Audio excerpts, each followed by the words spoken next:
yang berikutnya yaitu surah Az-Zukhruf. Surah Az-Zukhruf ini urutan dalam Al-Quran Mushaf Utsmani, yaitu surah yang ke-43. Jumlah ayatnya 89 ayat. Makiyatun, turun di kota Mekah atau sebelum Nabi hijrah. Ya, surah Az-Zukhruf. Az-Zukhruf ini artinya perhiasan. Ya, apa seperti apa? Mari kita lihat. A'udzubillahi minasyaitonirrajim.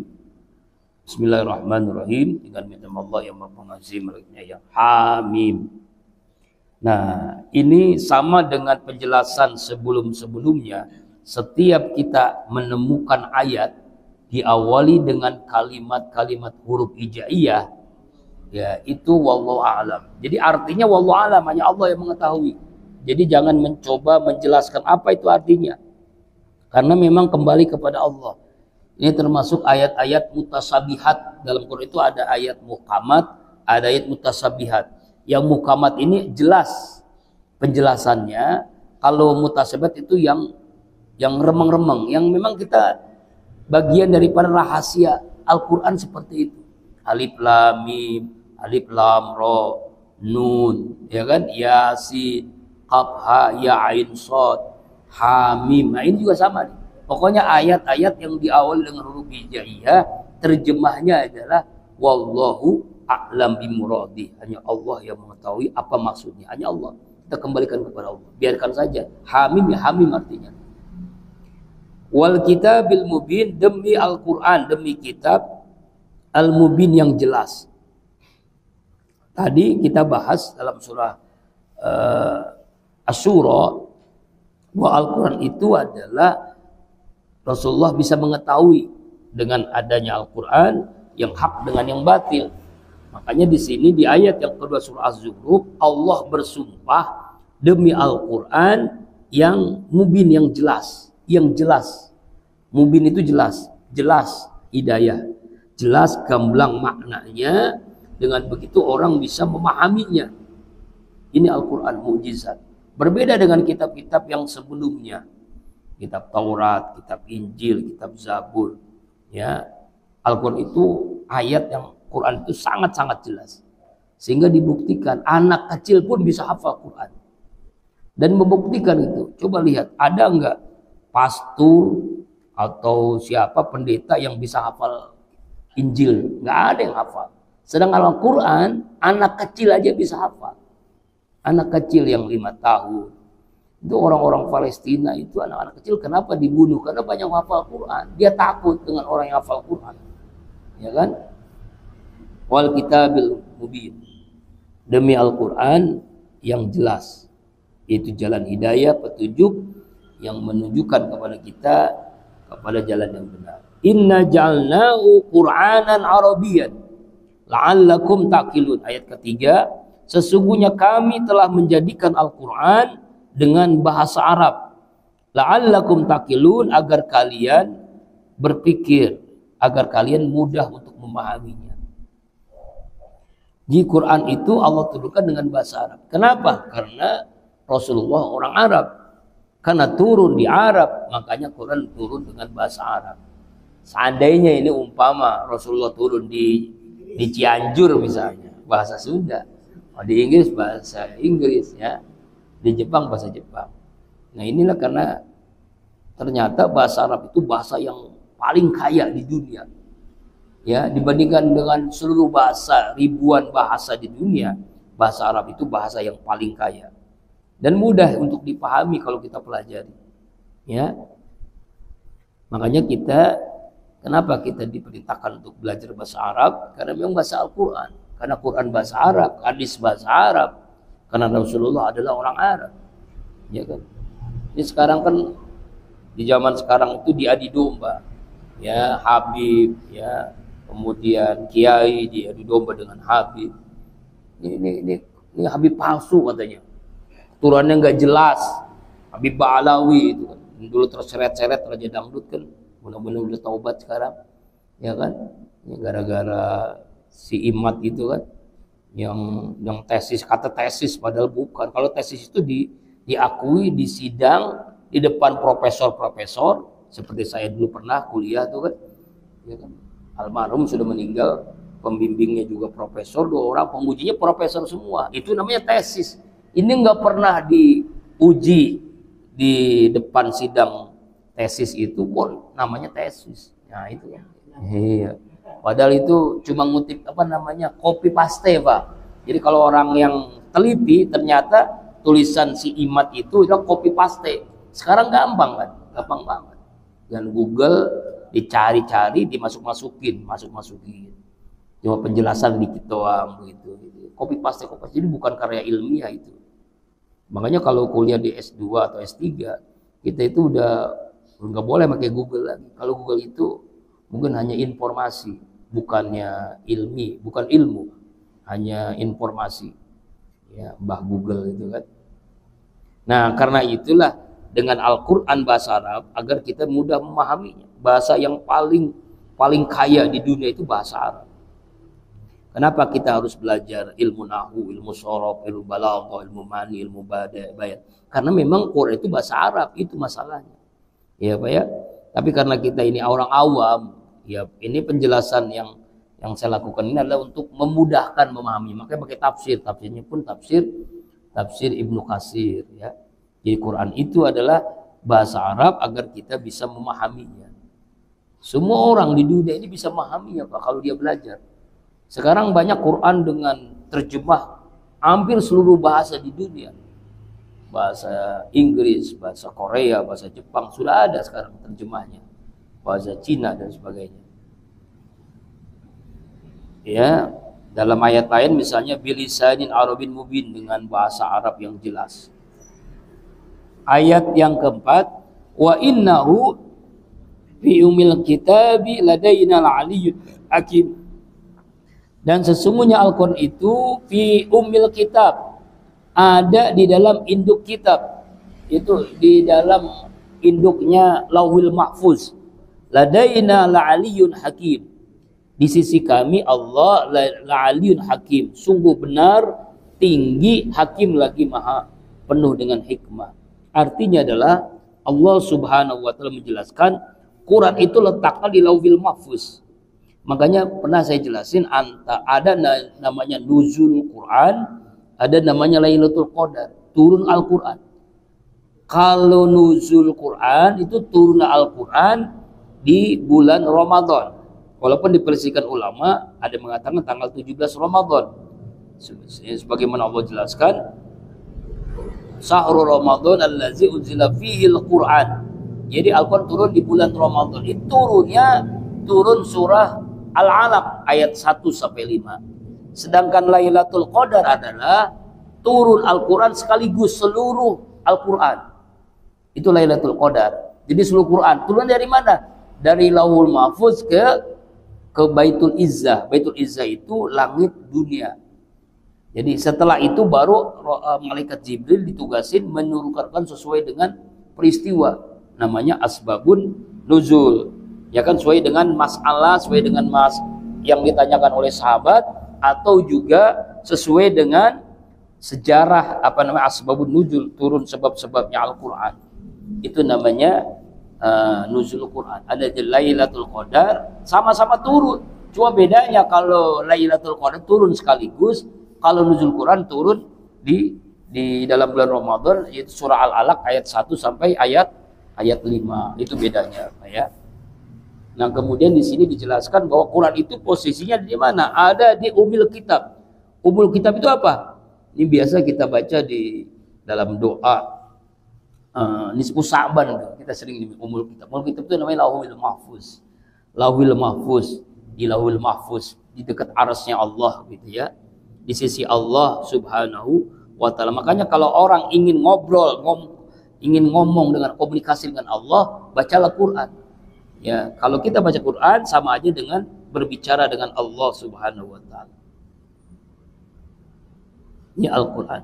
Ibnu Abbas radhiyallahu anhu menjelaskan yang dimaksud dengan kalimat ladaina di sisi kami ada di sisi Allah. Dan la'aliyun, ada kalimat la'aliyun hakim. yaitu kedudukan yang sangat tinggi. Ya, aliyun hakim, yang penuh dengan kebijaksanaan, penuh dengan hikmah. Artinya Al-Quran itu tidak mungkin bisa ada penyimpangan, keliruan, keliru nih nggak mungkin. Nggak ada yang keliru dalam Al-Quran.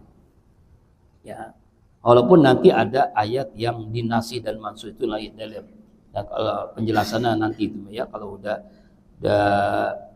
ya la aliyun hakim. Nah, emang penting sih, harus diketahui memang, tapi kita paling tidak ini secara dasar ini begitu ilmu Al-Quran itu. Apa nadribu ankum rizikra sobhan an kuntum qaumam musrifin. Apa nadribu, apakah kami akan menahan ankum terhadap kalian semua az-zikra Al-Quran. Nah, az-zikra itu salah satu nama Al-Quran. Makanya majlis az-zikra, majlis Quran.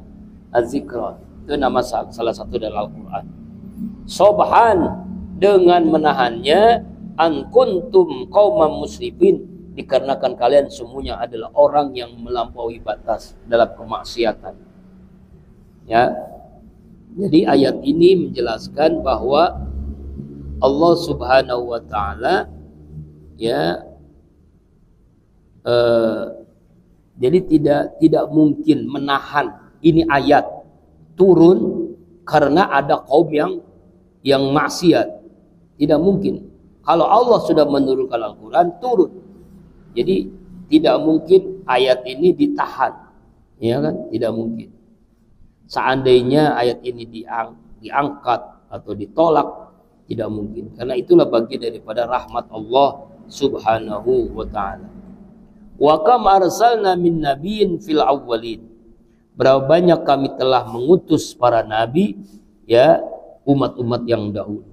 Jadi Allah Subhanahu wa taala menjelaskan bahwa Allah menurunkan para nabi dan para rasul, hanya Al-Qur'an diturunkan kepada Nabi Muhammad sallallahu alaihi wasallam. Hanya kepada Nabi Muhammad. Makanya kita bersyukur jadi umat Rasulullah sallallahu alaihi wasallam. Nabi Musa, ya, nabi yang gagah perkasa, dia berdoa kepada Allah ingin menjadi umat Rasulullah, tapi doanya tidak dikabulkan. Yang dikabulkan Nabi Isa. Nabi Isa nanti menjelang kiamat akan turun, tapi bukan sebagai nabi, sebagai umat Rasulullah SAW, karena ingin dapat syafaat Rasulullah SAW.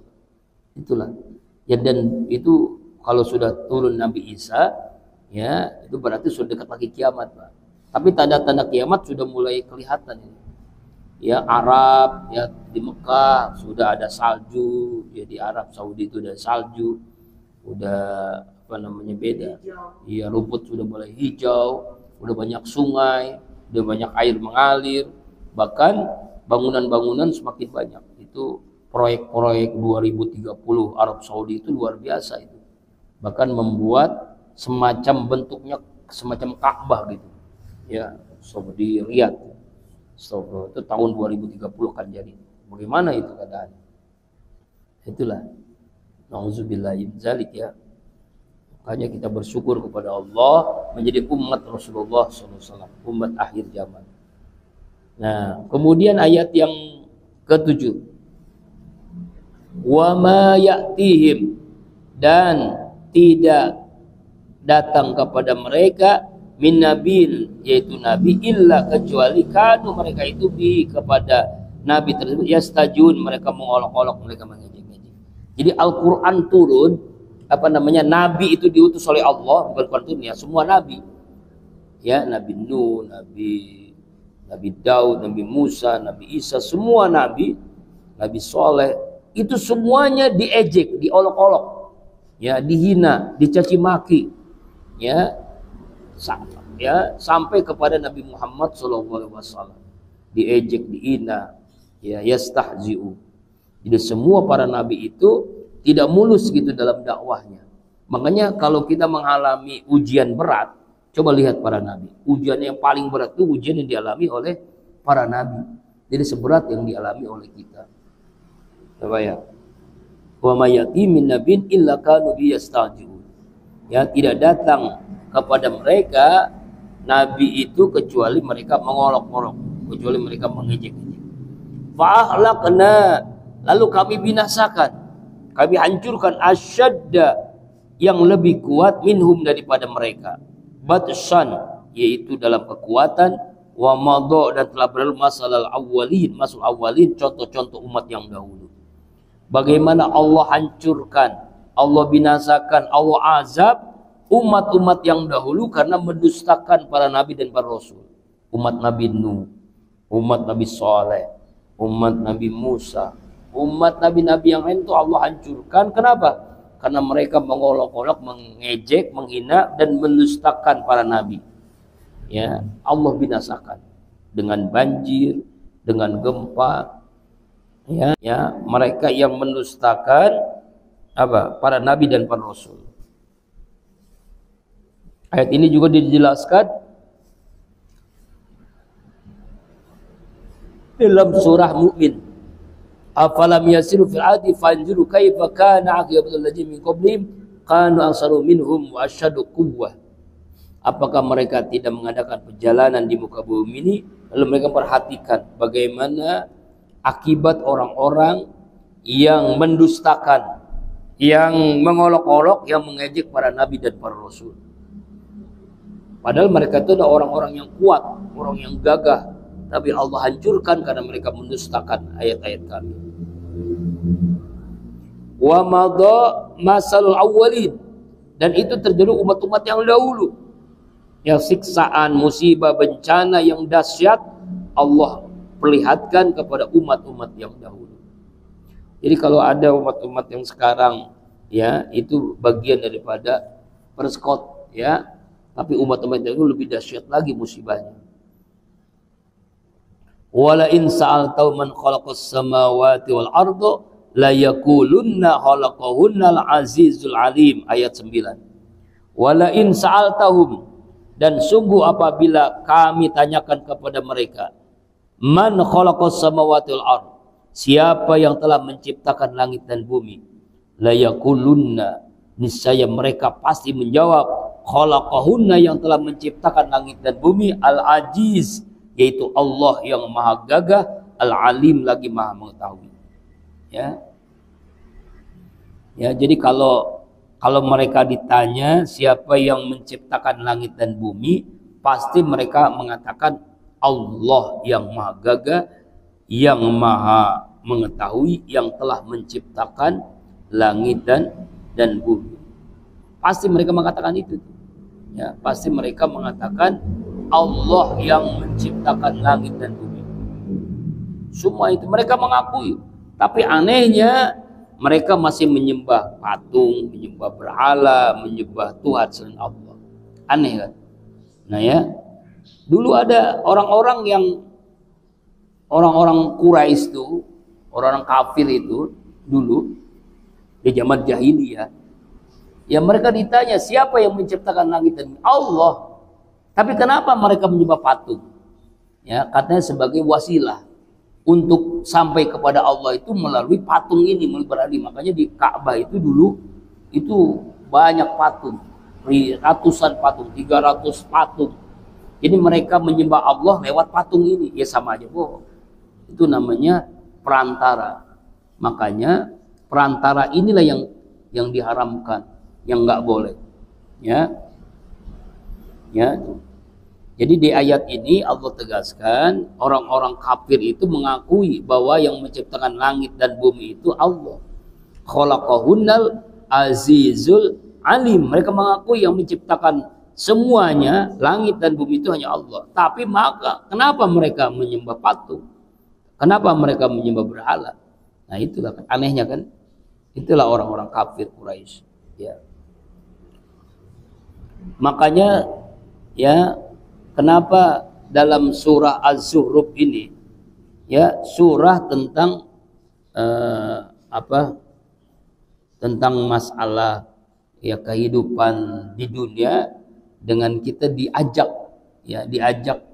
dalam Al-Quran ini, surah Az-Zukhruf ini, untuk melihat masa lalu yang Allah hancurkan kaum-kaumnya karena mereka mendustakan ayat-ayat Allah, atau juga mereka mengakui Allah sebagai Tuhan tapi mereka menyembahnya bukan Allah. Nah, ini kan aneh kan?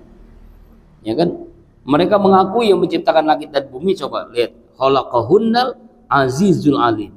Mereka mengatakan bahwa yang menciptakan langit dan bumi itu hanya Allah. Alladzi ja'ala lakumul arda mahda, yang telah menciptakan untuk kalian bumi mahdan sebagai tempat tidur.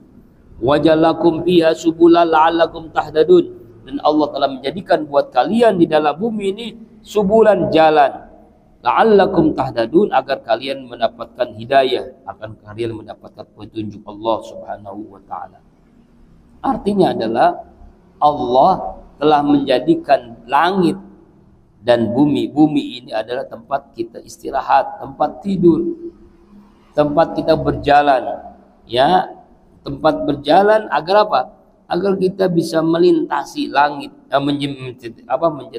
melintasi gunung-gunung di seluruh dunia ini, dan satu tempat ke tempat yang lain, dan satu negeri ke negeri yang lain, ya, agar kita bisa melihat penciptaan Allah Subhanahu wa taala, dan agar intinya adalah la'allakum tahtadun, agar kita mendapatkan petunjuk Allah Subhanahu wa taala.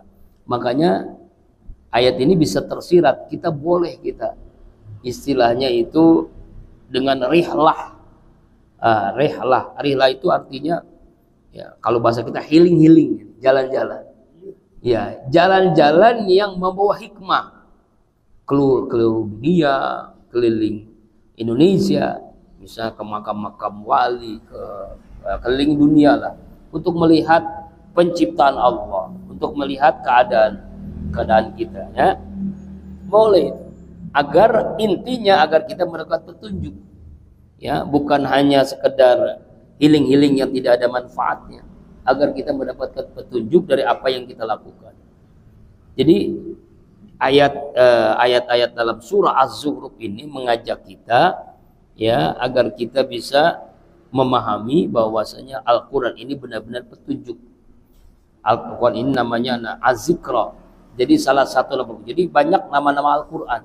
Di Al-Quran ada namanya Syifa, ada namanya Al-Furqan, ada namanya Az-Zikra. Zikra itu peringatan, ya. Ya, makanya kita dengan baca Quran ini hidayah akan turun kepada kita Subhanahu wa taala. Nah, apa sih hidayah itu? Hidayah itu petunjuk. Nah, secara ringkas hidayah itu artinya semangat menjadi orang baik, itu hidayah. Jadi keinginan untuk berbuat jatuh nggak ada, itulah hidayah. Ini pengen kita zina, pengen mabuk, pengen maksiat, tapi nggak ada, dihilangkan oleh Allah, itu namanya hidayah. Pengennya ke masjid, pengennya berjamaah, pengennya ngaji, pengen berbuat baik, itulah hidayah. Sebagaimana kita minta kepada Allah dalam sholat kita, ihdinas siratal mustaqim, tunjukilah kami hidayah, jalan yang lurus, jalan yang benar-benar, siratal ladzina an'amta alaihim ghairil maghdubi alaihim waladdallin. Inilah, ya.